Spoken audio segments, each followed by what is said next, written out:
What's up YouTube, Dermador Weldor here, coming at you with another video.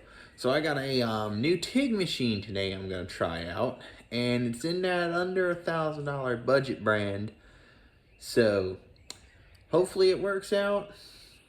I've never really been a big fan of any of the off-brand, non-legacy machines, but you know, in today's economy, you can't. There's nothing else to really get right now, and I need a AC/DC TIG. So here we go. Hey, I am a man of the legacy brand machines. There's my Lincoln. There's a Miller. There's a Hobart. However, I have branched out. I got a prime weld plasma cutter sitting right there. That's done me real good. So after doing some research, I was gonna get the prime weld TIG machine, their 225 TIG machine. But it's completely out of stock and won't be in stock for about a month or two.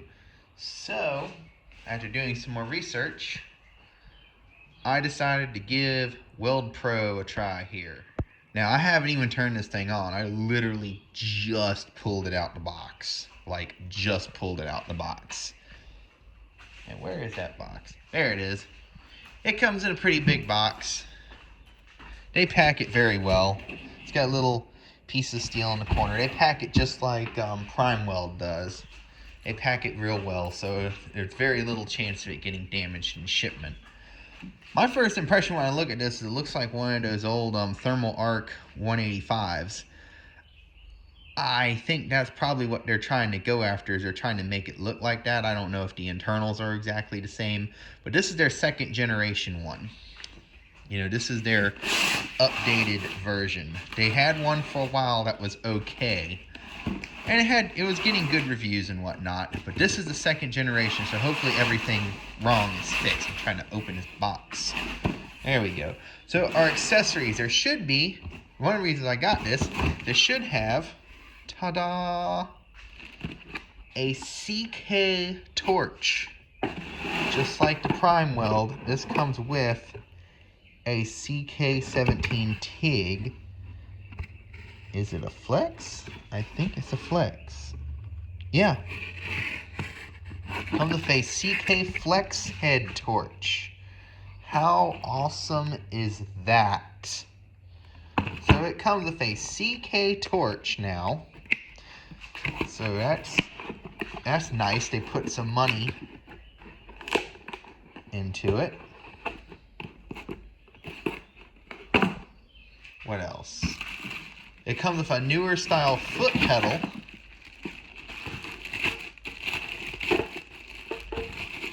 Apparently their old foot pedal had problems, and even Eastwood has ditched their weird foot pedal for the new type one like this. So a lot of companies have gone away from that weird foot pedal and gone to this, and this seems like a pretty decent foot pedal. I mean, I'm not a TIG welder by most means. I mean, this is my way into TIG welding right here and getting good at it. But that seems like a pretty freaking good foot pedal right there.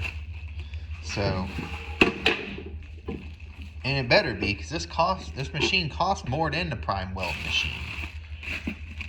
You get a little, oh, look at that. We get,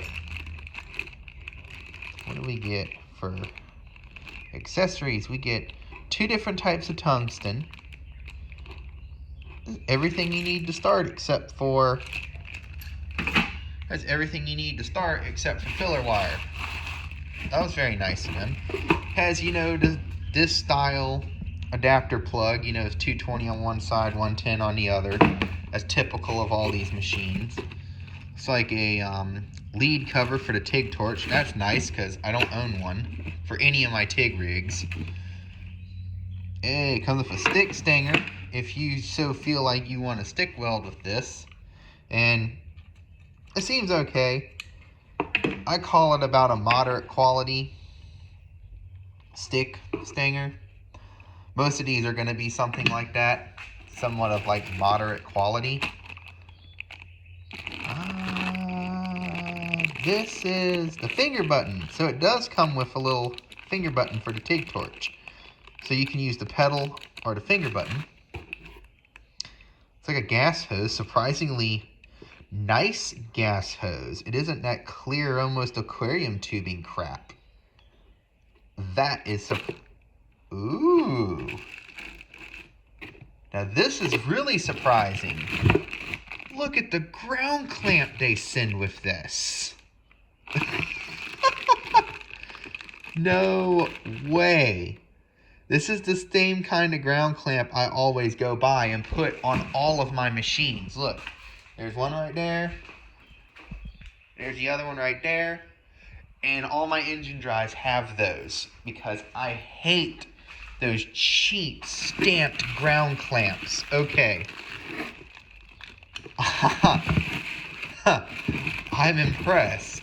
I haven't even turned the machine on yet. So hopefully this is a sign of good things to come. If as much care they put into giving you good accessories, hopefully was put into the inside of this. Because honestly thought this was going to come with some cheesy stamped ground clamp. And here's our flow meter, which I like this style anyway. I hate the regulator type. I like the flow meters much better. And I don't know. I have to pull it out and look at it. It seems like about a moderate quality one. I'm a really big fan of the Harris ones, but I mean, I'll use this one till it stops working, obviously. But yeah, accessory wise, this thing is definitely worth the extra money. So I'm gonna be honest here. When I bought this machine, it said a 3-year warranty. I'll pull out this card here. It says 2-year warranty. That is very disappointing. But they did send me a sticker. I guess that makes up for it, right? That makes up for a year of warranty. Alright, so I feel kind of dumb after doing a little bit of research. They got some videos online you can go to. So apparently, your TIG torch just goes on like that. Even though the instructions show a plug going over to there. So, that's definitely not my favorite way to be dealing with my TIG torch. That's going to get changed here in the future. I will be going and getting a DINS connector and changing that, because that is just goofy. But I guess it'll work. Alright, so now let's get all the stuff out the way I'm not going to need. I don't need the finger trigger right now. I need that. I'm not going to even stick weld with it today because obviously I did not buy it to stick weld. I bought it to TIG weld. So why on earth would I waste my time trying to TIG weld with it right now? Because I mean stick weld with it because I bought a TIG machine. Alright, so I guess I just have to set everything up now. So it'll be putting the TIG torch here. I guess your ground goes over there. It must set the polarity at the machine here. Polarity must be set here. Or when you're stick welding, you can just switch those around. I would hope that's the case. We're going to find out. When I go to light off and that tungsten balls up, I'll know I have it backwards. I will say the size, form, and weight factor is definitely on par with a Legacy brand machine. I mean, look. It's very easy to pick up. I'm not straining to hold this. We put it over here. Actually set it on top of the Lincoln. Poor Lincoln. Touching a Chinese machine. Or just a slight bit taller than the 210 MP. And it's about 30-ish, 40 pounds-ish, somewhere around that, which is a really good size. Really good weight for a machine this size. So it's definitely portable. It's something you can throw in a truck and take somewhere. Alright, machine's all set up. I got a piece of steel and a piece of aluminum. So I am just about dang near out of argon. So let's turn it on.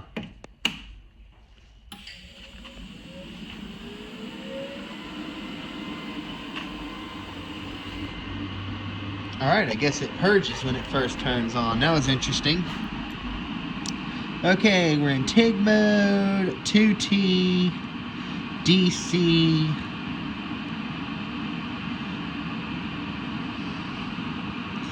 Said this is something reasonable here. Dial's a little slow. Whatever, I guess that's better than it being really touchy. So I guess it's pretty precise. Ain't bad. I guess it's just me. I'm used to other stuff. That must be pulse. I'm trying to read all this. Don't blink like that. So that must be MMA, must be stick. That's a weird way of calling it MMA. Mixed martial art welding. DC. Alright, screw it. We're on a bead. I want to be 100% honest, Weld Pro didn't send me this. I bought this with my own money. And all opinions you hear here today are from a professional welder. A professional welder with years, not many years, but years of experience fixing stuff and building stuff and doing code work. So when I say all these opinions you're getting about this machine is not given by or from the hobbyist input. If you're looking for a hobbyist type review on how I would think this does for a hobbyist, I don't know because I'm not a hobbyist. Alright? I have people who, I'm a hobbyist and I want a welding machine. You're a professional, what should I get? You know, I'm going to sit there and tell you a professional machine. But I'm not brand blind. You see, I have Millers, I have Hobarts, I have Lincolns. Miller, Lincoln, Hobarts, you know, Prime Weld. I'm not brand biased. I'm willing to try something. Alright? And hopefully, this turns out to be good. Well, let's see here. Ooh, that high frequency is stout. Let's give us a shot here. Stop looking at me, damn it.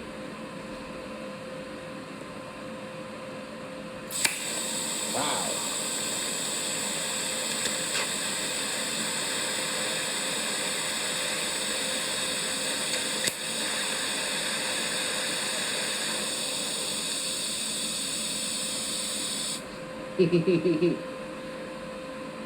Instant. Poof. It's on. Now, a couple things that can be giving me a problem here. Probably too much gas flow. You know, it's rolling out there. So I'm going to adjust the gas flow here. It's kind of... Alright. Yeah, that was wide open. That was like 90 CFH. We don't need that much. We need like 20 or 15 or 20 at the most with this little number 6 cup. Alright, so let's give this another shot here.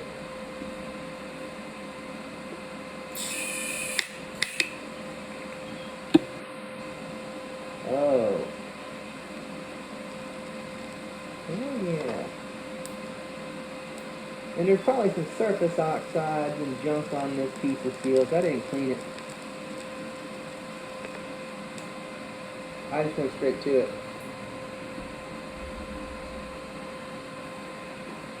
I do wonder if there's a way to adjust. Hey, there's a post-flow button. It needs a little more post-flow. But also I'm almost out of argon. So I'll switch it over to AC here. It should just be push one button. Now I'm on AC. Alright. With one button, just clicked it over to AC. Let's see how it does with this aluminum. Same tungsten and everything. They ain't changed nothing.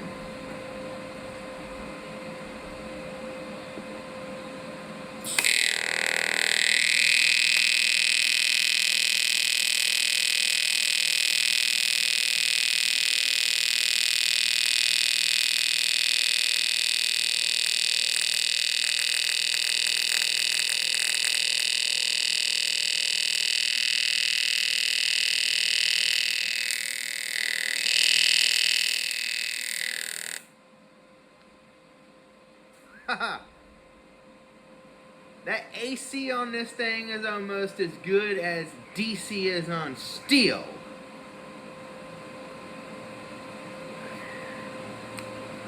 Alright, this thing's pretty impressive. I ain't gonna lie. That is a smooth. I use a Miller synchro wave up at the airport when I'm doing aircraft work, and it's a really nice machine. I might start taking this one up to the airport when I go do work up there. I ain't touched nothing. This is straight out the box. I ain't touched nothing with the AC. I ain't touched frequency or anything like that. And that right there is just, that ain't clean it. It just went right over it. I mean, look. And then on the backside, look, you can see it punching through the backside. I mean,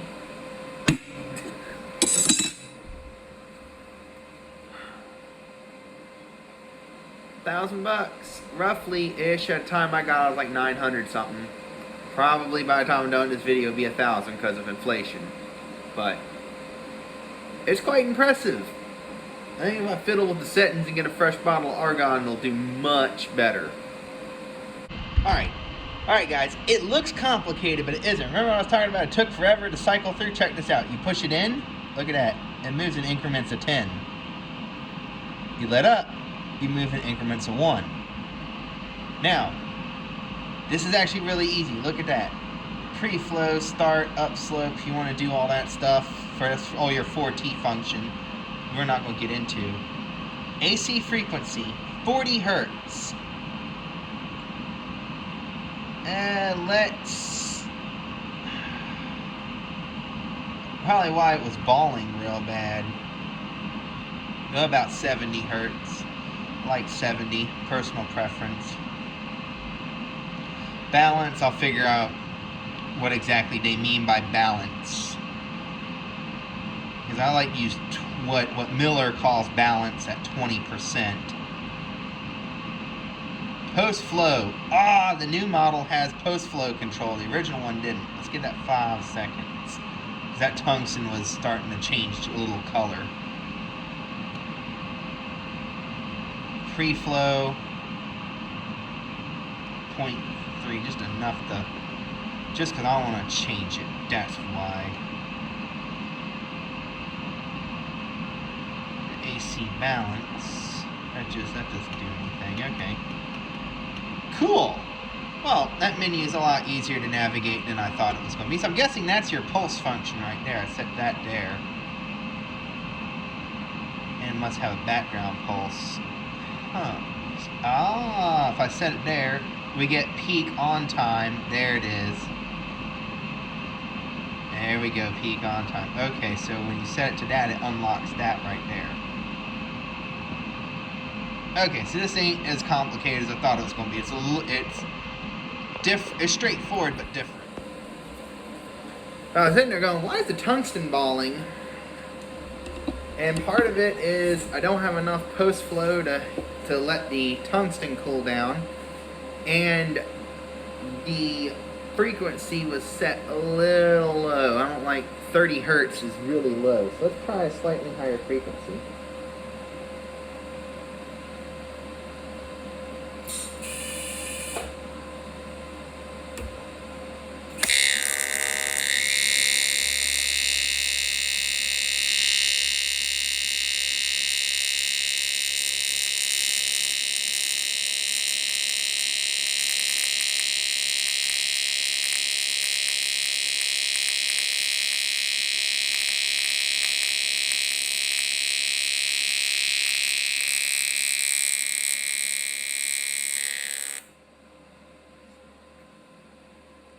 That sounds better.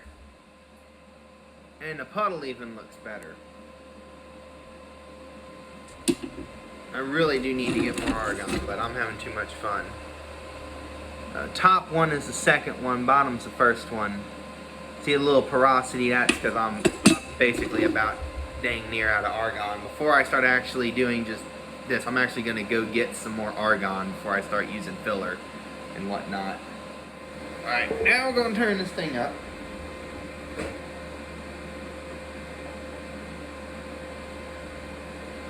Full blast.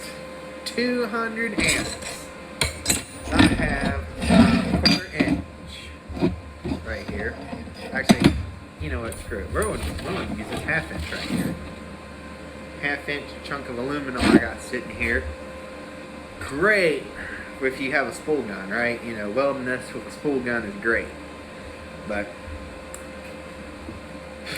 it's dirty. I mean, you know, nothing like some real world aluminum just to give it a real world challenge. Now let's like ram this thing up. 200 amps. Let's go.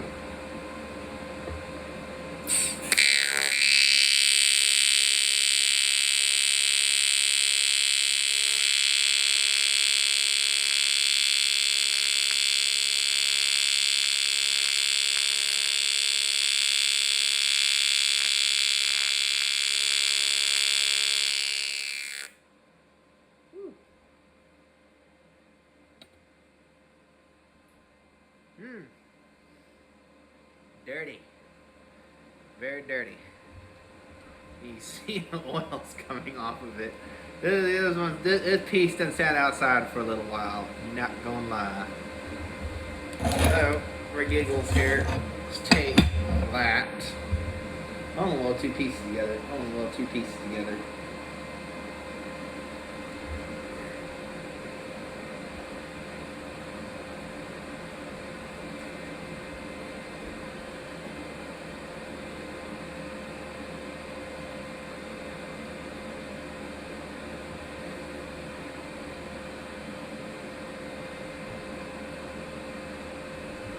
Alright. Set for 60 hertz.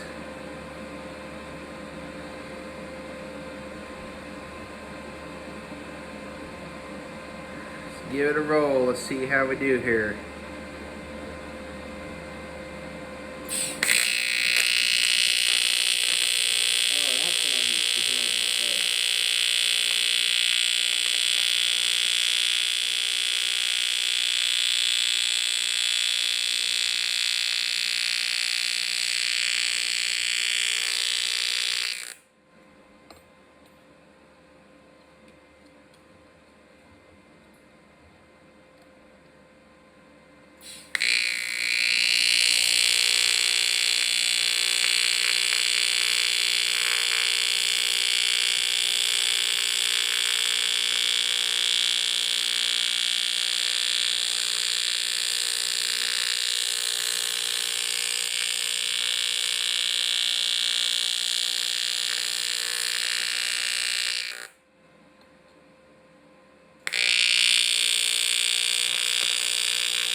That poor tungsten. I had to use a better piece of tungsten.